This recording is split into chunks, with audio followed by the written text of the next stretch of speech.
Chers amis, candidats pour notre université et les téléspectateurs, tout d'abord, je tiens à vous remercier tous, toutes d'avoir assisté à notre foire en fait en ligne, comme vous connaissez très bien avec la situation dans le monde. On ne peut pas pour le moment au moins, faire des réunions avec des grands nombres des étudiants ou des gens directs avec la situation de maladie et santé. Donc, je me présente, je m'appelle Tarek Hossein, donc de l'Université de Barthen, la fac des sciences de l'islam. Et je suis heureux de vous présenter très brièvement, en fait, notre faculté et aussi notre université et avant tout aussi la ville dans laquelle l'université de Barthen se trouve. Je suis vraiment là quand même content de vous dire que malgré la récente, en fait, la fondation de cette université, parce que notre université est fondée à partir de 2008. Malgré ça, l'université a pu faire des progrès très rapides et très avancés et se trouve aujourd'hui parmi les grandes universités en Turquie. Cette université aussi récente, mais nous avons quand même un peu plus de 18 000 étudiants, dans lesquels nous avons un peu plus de 1100 étudiants venant de l'étranger. Il s'agit des étrangers venant de plus de 60-65 pays.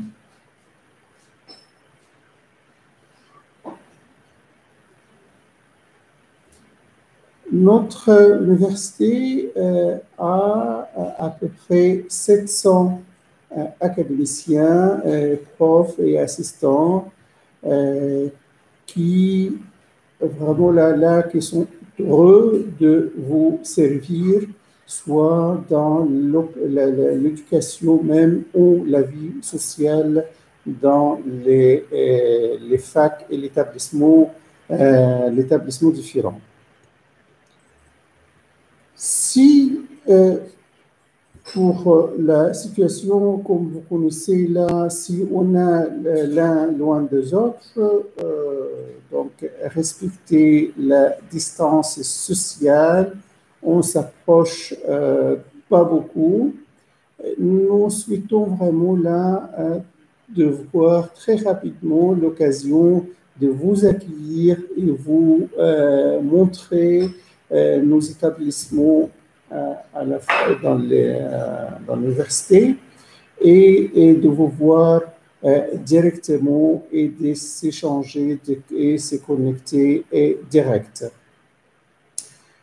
Mais on doit toujours là remercier la technologie moderne qui nous a permis de vraiment là de couvrir certaines distances. Je ne sais pas, vous êtes où? Je suis par exemple à Barthen, mais peut-être pour quelqu'un qui habite en Afrique, qui habite en Europe, qui habite dans certains pays, en Asie, vraiment la distance est très loin réellement, mais théoriquement maintenant, peut-être nous avons 1 ou 2 secondes de temps de décalage. À part ça, on a les moyens de se connecter. Comme je viens de dire, notre université cherche toujours la qualité et s'améliorer. On n'hésite pas de dire donc on va arriver au top, comme on dit là, au sommet de la montagne, on cherche toujours là de monter et de trouver une place très avancée. À propos de ça, par exemple, là, notre université, parmi les rares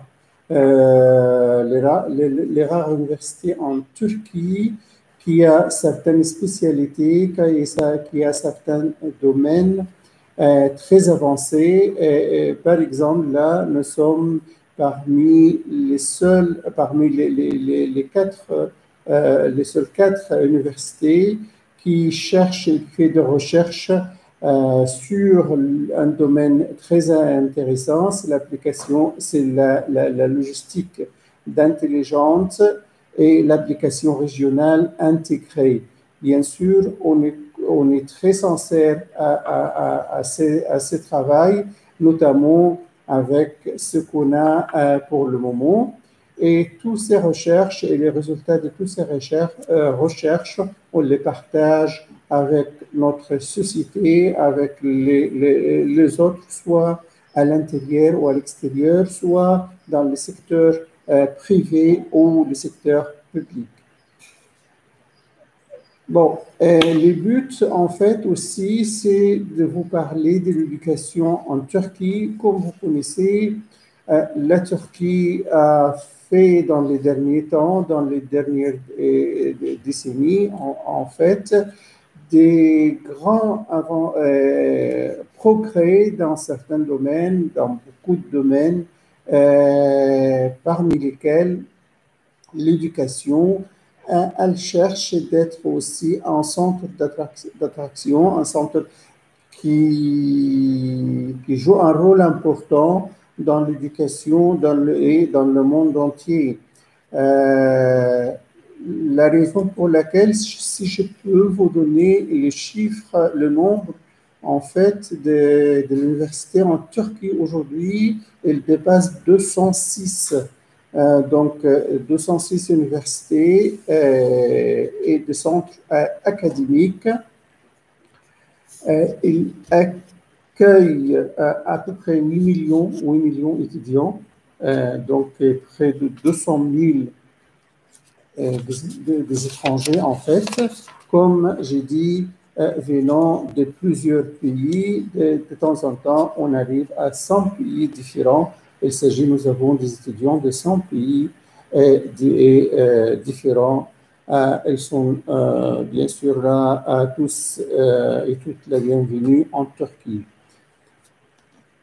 Et ce nombre augmente progressivement d'une année à l'autre. Certes, la politique nationale de la Turquie a contribué à accroître non seulement la qualité de vie, mais aussi la qualité d'éducation. Et comme nous avons montré dans le nombre des universités et le nombre même des étudiants. Je me permets maintenant de vous parler aussi très rapidement des campus et de la ville même.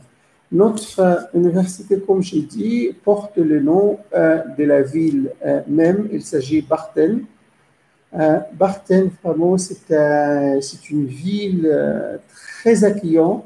Moi, personnellement, je fais beaucoup de voyages dans le monde, à l'Est, à l'Ouest, en Afrique, en Europe, et bien sûr d'origine du Moyen-Orient. Vraiment, là, j'étais très touché par le comportement des gens de cette ville, cette petite ville, comment ils sont très accueillants, très chaleureux, et vraiment, ils sont prêts d'accueillir même, vraiment de servir les étrangers, vraiment, comme on dit, avec de cœur, en fait. Même je me souviens la première fois, donc c'est la première fois que je suis arrivé ici, j'ai décidé vraiment là de rester à cause de ces comportements, à cause de ces relations chaleureuses avec ce peuple.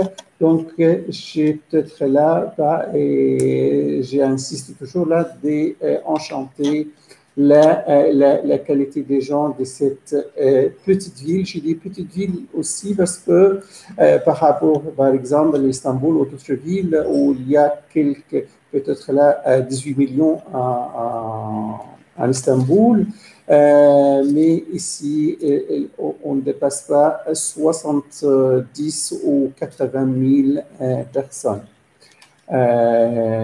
Donc, dans la ville.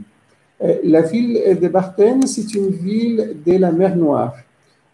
On se trouve à l'ouest, pardon, à l'est d'Istanbul, avec 420 km. C'est peut-être là un peu plus important comme distance, avec, bien sûr, sur la mer Rouge, il s'agit du nord, par rapport à Ankara, la capitale, on est à 280 km d'Ankara. La ville aussi, elle est bien entourée et encadrée par toute petite ville là, avec une nature très spéciale, très vraiment et jolie. Et en été, on a l'occasion aussi de visiter et de se baigner dans la mer Noire avec une température assez quand même intéressante. Bon, nous sommes avant tout là en Asie, sur la mer Noire, mais on peut avoir la chance d'avoir des 20 ou 22 degrés. Donc, la ville même, elle se trouve à peu près à 15-20 minutes par rapport les centres et des plages importants. Je peux donner quelques noms des villes ou des petites, en fait, la région qui se donne directement sur la mer, comme Amasra, Inkom. C'est très vraiment là joli des coins. Déjà, j'ai oublié de vous dire que Barthen, on l'appelle le perle de la mer Noire. Donc, oui, je ne veux pas passer tout le temps là à parler de cette ville que j'aime bien. Je parle un peu de notre université qui se trouve dans de grands campus où il y a 2 grands campus en fait. Un très récent, donc et même certains bâtiments sont en train de se finir ou on le complète. Et il se trouve pas très loin de la ville, comme je dis, la ville même elle est pas très grande, donc on se trouve à 15 km de la ville, soit dans l'ancien campus qui porte le nom Adagé ou les nouveaux campus qui portent le nom de Côte-Lobé. À 15 km, il s'agit certains même étudiants sportifs préfèrent d'aller à pied, surtout profiter les bonnes températures et quand il fait beau, et il fait souvent quand même et beau, on n'a pas comme on dit là, le froid assez et même la chaleur. Donc, la ville ou les 2 campus abritent 9 facultés et 4 grandes écoles et aussi un institut de recherche donc consacré plutôt là aux études après les facs. Il s'agit des niveaux de master et doctorat, aussi avec 15 autres centres de recherche spéciaux pour certains domaines. J'ai dit ça pour dire que les étudiants ils ont l'occasion aussi de pratiquer, d'appliquer aussi leur science. Donc, l'apprentissage est assuré par ces 14 centres de recherche. Il y a même des modèles pour les études. Il s'agit là, c'est dans un genre d'éducation très avancé et très moderne avec des modèles d'éducation dans nos écoles professionnelles. La formation appliquée est soutenue par les divers laboratoires, comme je dis, et comme nous le comprenons depuis l'épidémie de coronavirus ou COVID-19, comme on dit, nous sommes conscients de l'importance de l'enseignement à distance et de l'apprentissage en ligne et des systèmes d'éducation intelligents qui peuvent fournir ou même donner l'atmosphère d'apprentissage numérique qui ressemble à la réalité. Dans le monde entier, qu'on ne sait pas jusqu'à maintenant préciser à quel moment on va recommencer à retourner dans la vie normale. Il s'agit de recevoir les étudiants dans l'établissement direct. Nous étudions également, ils ont la possibilité, ou ils ont souvent quand même des possibilités de deux diplômes différents. On appelle un majeur et l'autre mineur. Donc, ça aide à de rentrer directement dans la vie quotidienne ou même d'aller plus loin dans les études. Le principe de cette université, c'est l'étudiant même. Il s'agit tous concentrés sur l'être humain.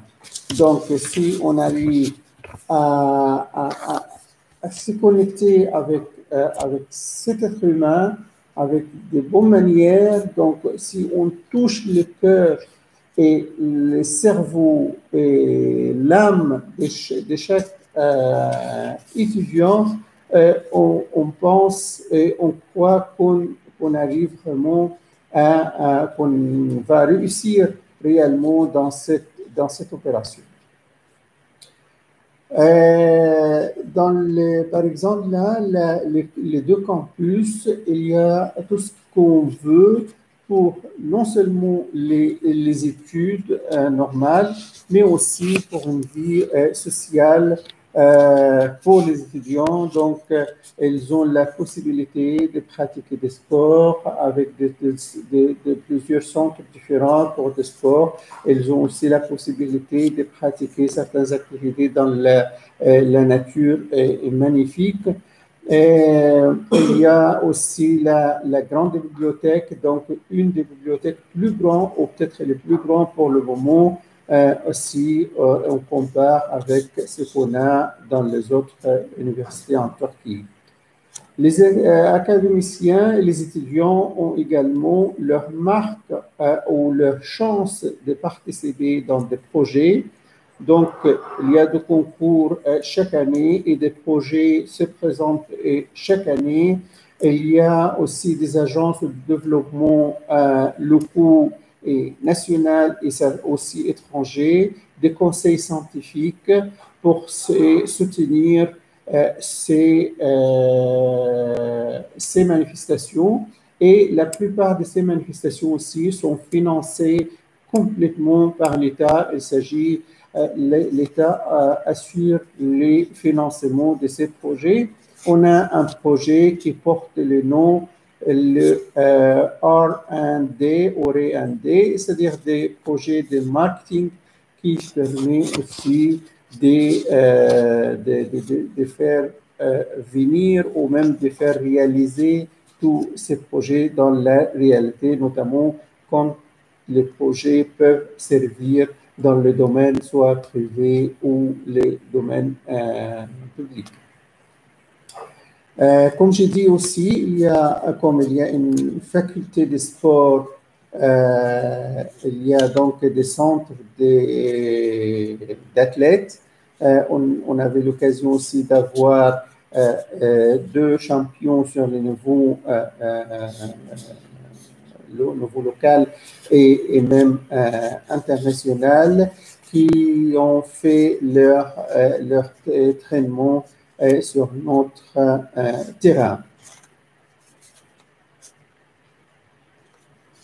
À côté de ça, plusieurs aussi activités culturelles, artistiques, sportives organisées dans notre université, des festivals, des étudiants organisent ça, donc inviter des personnages, des autres savants, d'autres profs, des autres universités, soit en Turquie ou et d'ailleurs.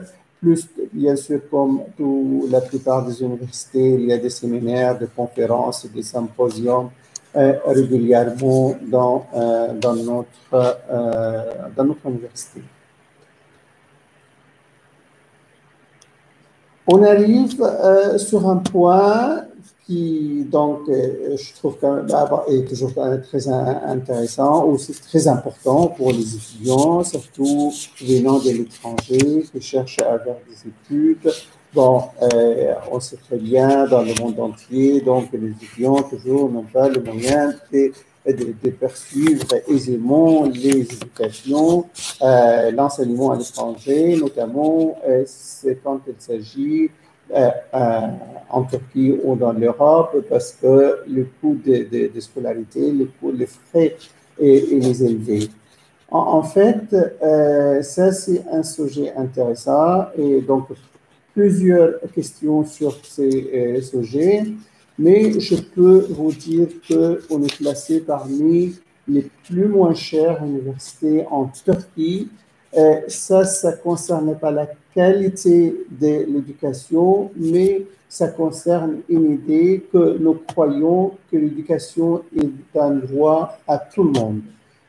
Donc, on voit notre devoir de pouvoir assurer, de pouvoir garantir aux étudiants des éducation de qualité, mais avec un prix abordable.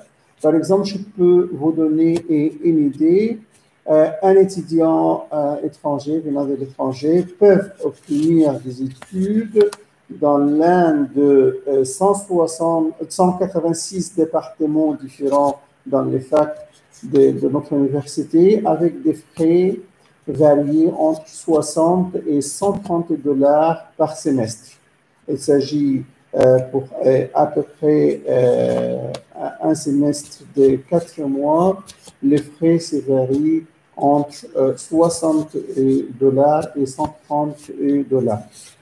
Ça, c'est le frais d'inscription. Pour le logement aussi, donc ça c'est un point intéressant et un point fort de notre université, notamment que la petite ville, comme je l'appelle, de Barthen, assure un logement pour les étudiants, soit dans les logements donc contrôlés et même appartient à l'État. Un étudiant il paye certaines sommes qui peut garantir le logement, à boire, à manger, et donc l'électricité, l'Internet, etc. À côté de ça, il y a aussi d'autres logements privés qui a pratiquement les mêmes coûts.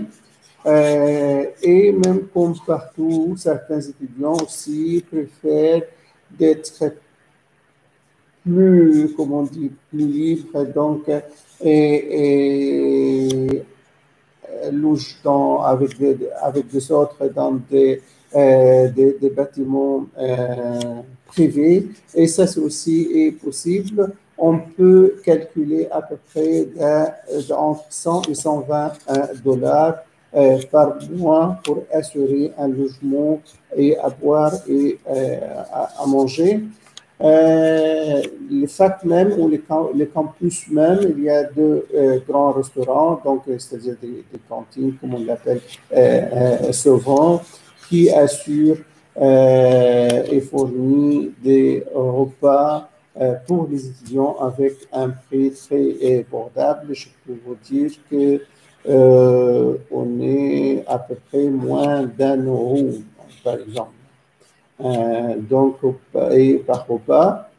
Comme j'ai dit aussi pour les transports, ça ne pose pas de problème parce que on peut compter, si on dit un coût par semaine, on peut compter à peu près 20 télé, c'est-à-dire turkish lira. Donc, ce qui veut dire à peu près 3 dollars. Un point aussi très important, c'est l'assurance médicale. Donc, ça veut quand même, pour les étudiants, ça c'est un sujet très intéressant.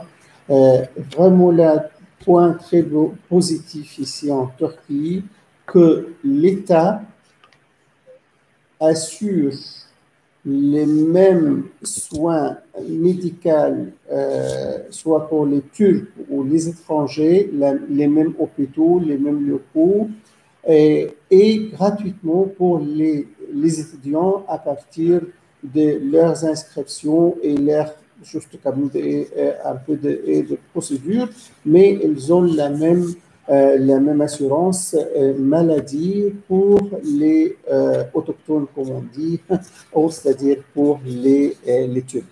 Donc, il n'y a pas deux types d'hôpitaux, par exemple, là, différents. C'est les mêmes qualités. Et ça, c'est, je trouve, quand même très important, très avancé. Et j'ai aussi un autre point concernant ça. Ça, c'est pour certains genres des individus qui ont besoin de services particuliers. Donc, bon, utilise le mot handicapé, bon, donc, c'est-à-dire, c'est pour dire qu'on a on a besoin de certaines aides. Dans notre campus, on a la politique de vivre sans frontières. Il s'agit de tous les bâtiments, tous les établissements, les entrées, les sorties, les ascenseurs, l'établissement d'éducation, des sports et d'autres ont équipé, sont prêts d'accueillir les gens avec certains handicaps. Donc, même on est classé parmi les 10 premiers universités en Turquie occupées pour ce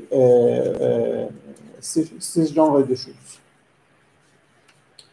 On a même un prix, on a reçu un prix le centre ou le Conseil suprême d'études en Turquie, ce qui s'appelle l'IEUC, pour cette facilité.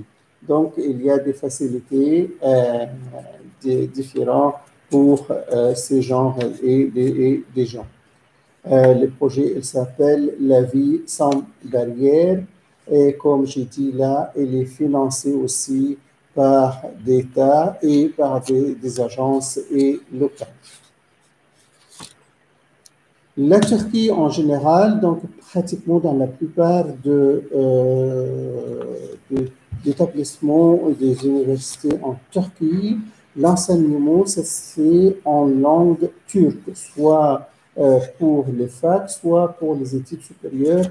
Après les licences, il s'agit du niveau master et maîtrise, qu'on appelle aussi, et doctorat.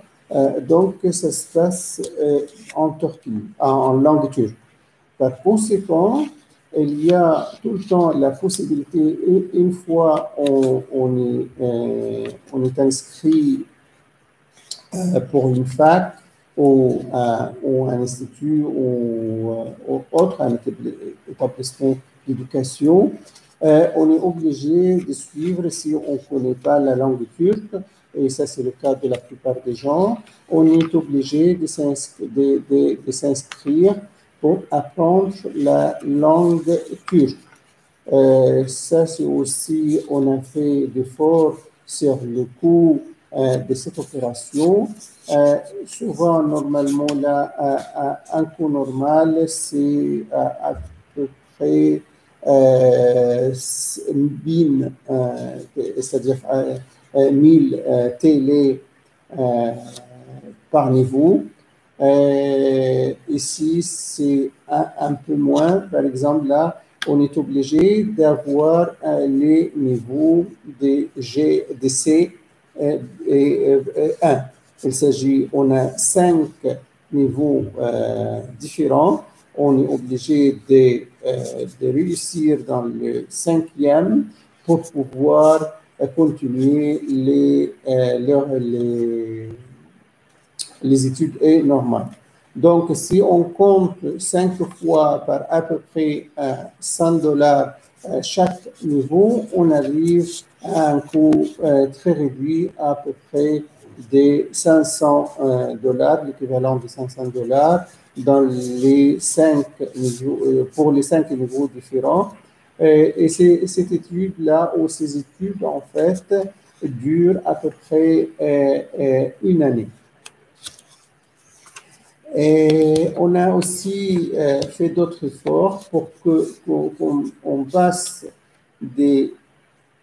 d'études de langue ou d'apprentissage de langue de manière théorique ou de manière brute à des manières très interactives. Il s'agit, on a vraiment là, des centres d'application et les étudiants, ils peuvent apprendre la langue, apprendre aussi la culture et pratiquer la vie normale et des Turcs avec des centres, on l'appelle les centres d'adaptation. Donc, on apprend, on contacte.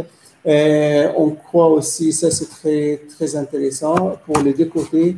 Il s'agit d'un côté, les Turcs connaissent les cultures différentes, surtout quand il s'agit bien sûr là des étudiants venant de plusieurs pays du monde entier, et aussi les étudiants étrangers connaître et découvrir la langue et la culture et les pratiques de la vie quotidienne des peuples d'ici. Ça, c'est concernant apprendre la langue turque. À côté de ça, aussi, il y a la possibilité, mais ça c'est une option, pour les étudiants pour améliorer leur langue anglaise. On croit aussi l'importance de la langue anglaise aujourd'hui en général dans les études ou dans le monde entier, même sur le niveau de l'ordinateur. Donc, on sait très bien quand même que c'est important. Par conséquent, des cours en option sont disponibles pour améliorer la langue anglaise durant les études. Et ça permet à certains étudiants, après avoir un certain niveau de la langue de l'anglais, de faire 1 ou 2 semestres à l'étranger, dans un pays anglophone et d'autres. Il s'agit de faire les études en anglais, mais pour pouvoir participer à ce programme, donc la plupart de ces programmes fait partie des accords avec l'Union européenne. Il s'agit d'Erasmus et d'autres projets aussi avec des pays occidentaux. Mais il faut quand même, comme je viens de dire, avoir certains niveaux de l'anglais pour pouvoir participer à ces études. En tout cas, on a un bureau de relations internationales permet aux étudiants ou même ça se met à la disposition des étudiants pour pouvoir accomplir et pouvoir aussi gérer toute cette opération. Et ça peut aussi aider les étrangers ou les étudiants étrangers de venir, de trouver un logement, de trouver soit dans les cités d'État ou à l'extérieur, et de résoudre beaucoup de problèmes aux étudiants. Concernant l'inscription, on est déjà, donc à partir de le mois prochain, il s'agit le 3 août, il y a le lien même, il est maintenant il est ouvert. Il y a les liens, si vous visitez notre site sur l'Internet, il y a les liens pour découvrir les genres d'études ou d'établissements qui vous convient dans les spécialités ou d'autres, et même de visiter et découvrir les différents établissements de l'université, et puis aussi s'inscrire. Les inscrits, donc à partir du 3 août, les liens est disponible jusqu'au 18 août.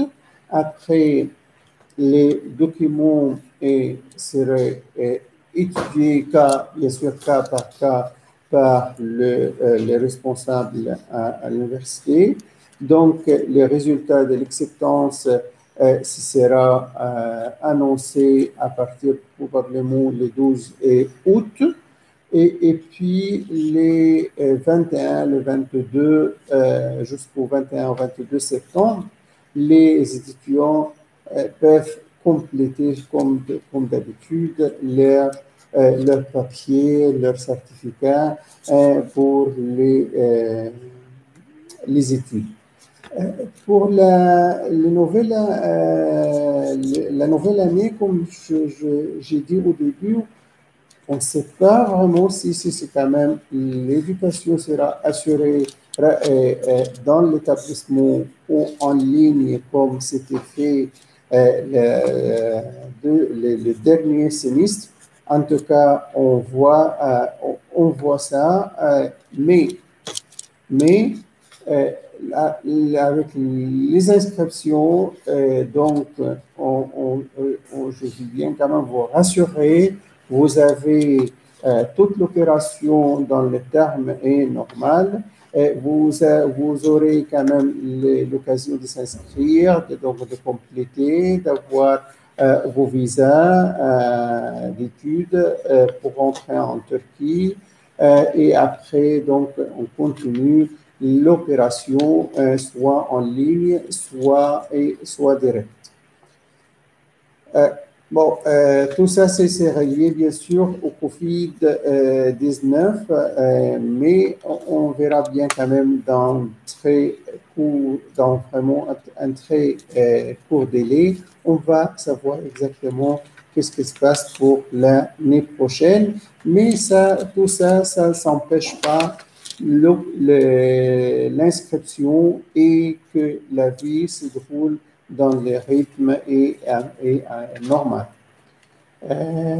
Donc, ça nous donne l'occasion, ça nous donne l'occasion de remercier de nouveau là notre Conseil suprême d'études supérieures, l'IEC, comme on l'appelle ici, d'avoir organisé ce foire en ligne et aussi d'avoir nous donné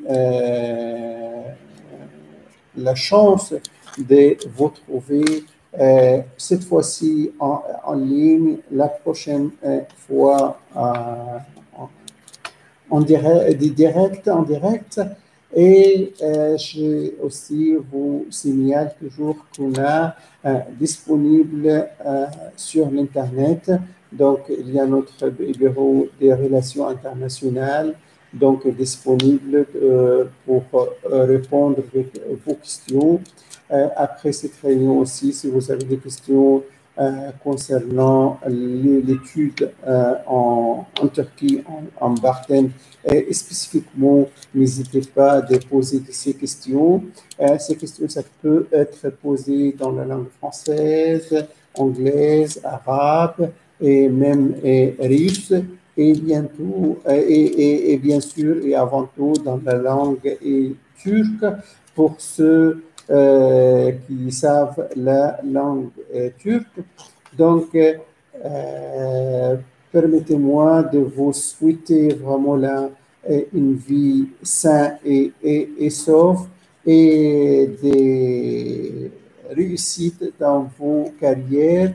Et je souhaite toujours là de de vous voir et que vous serez une partie de notre grande famille à l'Université de Barthes. À très bientôt là dans les établissements différents de notre université. Merci de vos écoutes et à très bientôt.